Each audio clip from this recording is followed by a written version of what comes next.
Well, good morning, everyone. Welcome to the radar, and I wish I had better news for you guys down there in Tampa and Sarasota and that whole Southwest Florida area.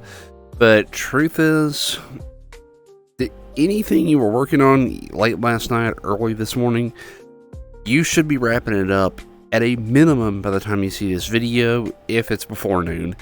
If you are watching this afternoon, I sincerely hope you're on the road to your high ground and to your secure area, especially if you're in Sarasota and just south of there and Tampa Bay.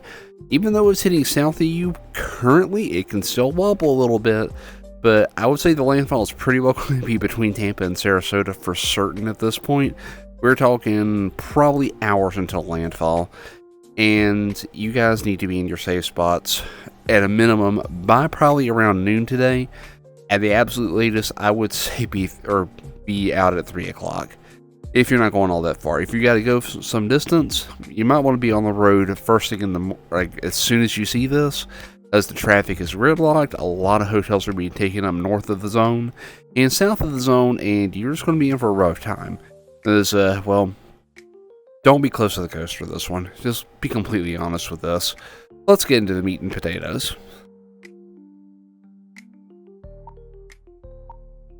Now, as you can see, we have the latest advisory at 0500. At this point, even if it starts weakening, it's not going to have a lot of time to weaken from this point. But as of 0500, it is still a Category 5 hurricane, 907 central pressure, 160 mile an hour sustained winds, 1 minute. In simpler terms, do not be in the core of this if you can help it at all. I mean, further inland, it'll start weakening. It won't be quite as bad, but it's still going to be a Category 1 by the time it emerges on the other side of the Florida Peninsula. So you don't have to get out like 50, 60 miles. Just get out of the core zone. We're talking like get 20 miles away from that center line. You'll probably be okay. It'll be a little scary, but you'll be okay if you're in a sturdy building. Just don't be in the core of it, especially around landfall, because even sturdy buildings are going to have a time with this one, especially with that storm surge that it's going to be packing. We're talking 15 feet just south of Sarasota, and at probably around 10 foot still in Tampa Bay, even though it's coming in just south. So we're going to look at Radar Omega after we look at some of the key information here. The information is we are talking hours away from landfall at about 5 a.m. Eastern time. Well, we're probably going to be looking at landfall conditions will start going downhill around 6 o'clock Eastern tonight. Probably further deteriorating until landfall, which is going to occur around midnight, 1 o'clock in the morning. By current measurements, it could be a little before or a little after. It doesn't really matter, because after about 10 o'clock at night, you do not want to be in the landfall zone. So, which is why you need to be moving at the time you see this video if you haven't started moving earlier. Because I cannot understate just how scary this is. I rode out Hurricane Helene. That was scary enough. And it came ashore as a Category 4. This is going to be coming ashore as a stronger Category 4 at a minimum. There is a chance it could still come ashore as a Cat 5 here. Because it was going to, at the time of the recording of this video, it was undergoing an eyeball replacement cycle, which means it's still expanding outward, and it could be maintaining its Category 5 status very shortly afterwards. So, don't underestimate the power of the storm. It is very deadly. Catastrophic damage will be following in its wake. Make no mistake about this. The wind field has grown substantially. It is most of a latitude-longitude grid square now. When this thing was first formed, it was about a quarter of a grid square. So it has grown a good bit. And as you can see this little red circle, the hurricane force winds do not extend out very far from the core of the system. So a tropical storm force, while scary, most homes can withstand that unless you're in a mobile home or substandard housing. Anything built or post 2004 can probably take most of this without a sweat. But if you're within that core zone, especially on the south or the southern side, which is the dangerous side of this storm, don't ride it out. Get inland, get out of the way of the core of this. It's a Cat 5 storm is not anything to sniff at, and plan for that. Even if it does weaken down to a Cat 4 by landfall, that's still going to be a hell of a punch. I cannot understate that. The storm surge, this easily is the most deadly part of any hurricane that I have been on. And as you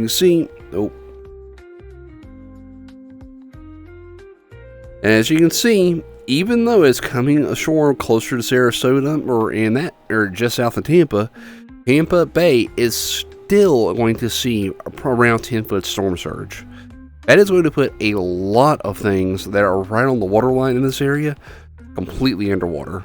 Do not be in this area. If you're still in this area planning to ride it out, and there's one individual who is planning to ride this out on a boat, not smart. Park the boat, get inland, get out of the way of this. Don't be dumb, is all I can say to this guy. But if he comes out on the other side of this, I hope he does. But realistically, he is not making a very smart decision by riding this out on a sailboat. But everyone else who is thinking about this rationally, further inland, you might be okay. Because it is going to start weakening, it's going to be moving pretty fast. But it's not going to weaken a whole lot by the time it gets off the peninsula. And further north, the storm surge does go down. You're still going to get a little bit because this is a Category 5 hurricane pushing surge ahead of it. But south, that is really where, like, Punta Gorda, or areas that were hit really hard by Ian a couple of years ago. Like, these are areas that have really got to worry because we know that this place is going to get walloped. And a lot of this place was already damaged by Helene pretty extensively with its storm surge as it moved north along the west side of the coast.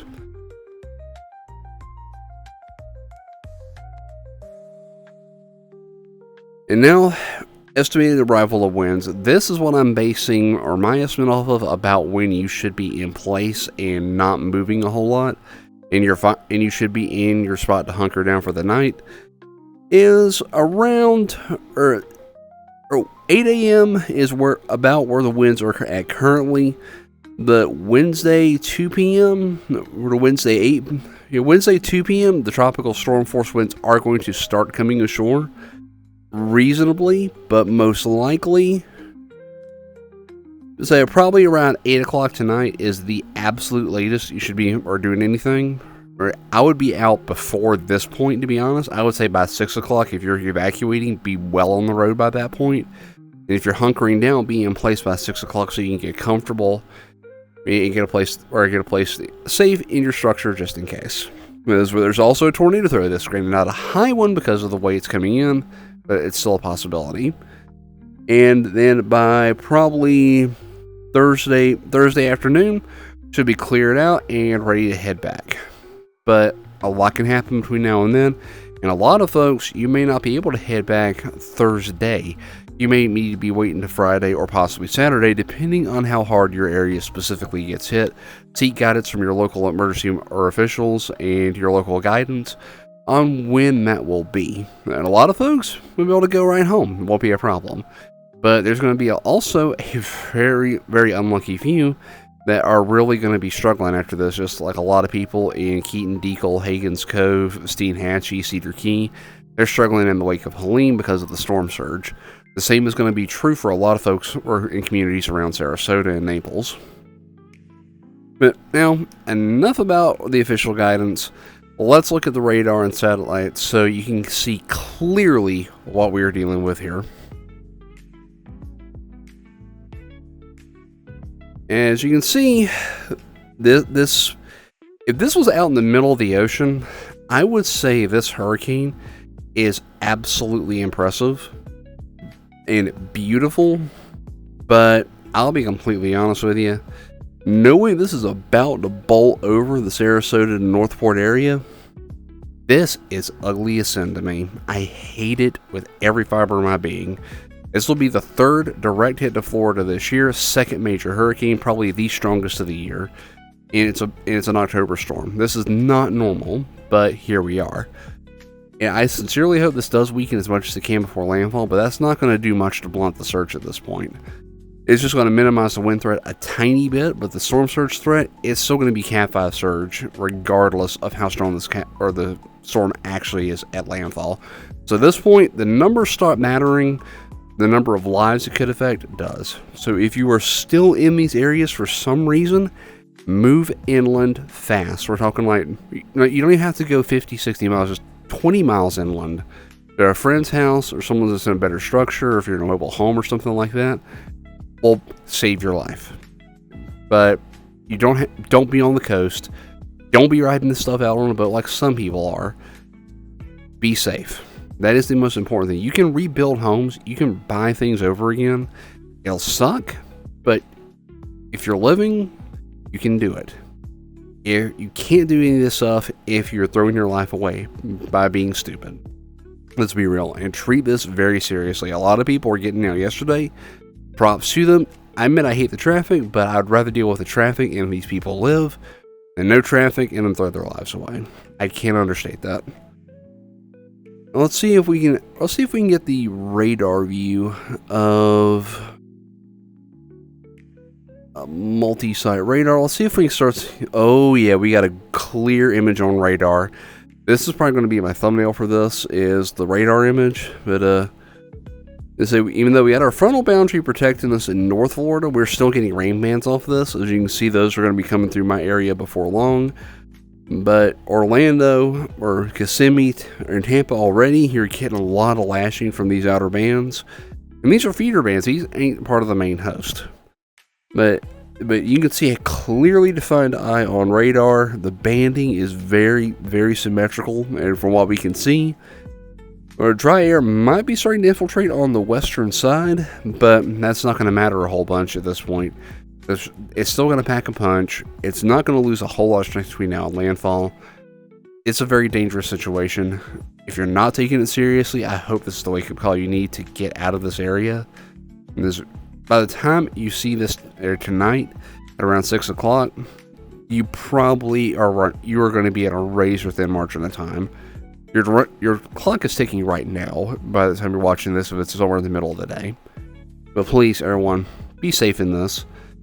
We'll get through this like we got through Helene, like we got through Debbie, like we got through Idalia, like we've got through Ian, we got through Michael, like we got through Hurricane Andrew, Hurricane Opal. Man, there's so many strong storms that have hit here lately. It is like I don't even remember them all at this point. But let's get through this together. You can rebuild, but you can't relive. Let's be honest. I'll see you all hopefully tonight on the next radar to give my final update on this before it's landfall. I'm really hoping it weakens before then, but we gotta wait and see what Mother Nature says. So please take care of everyone down in Naples, everyone else. Have a great day. Check in with your loved ones. Make sure they're being safe. Bye-bye, everybody.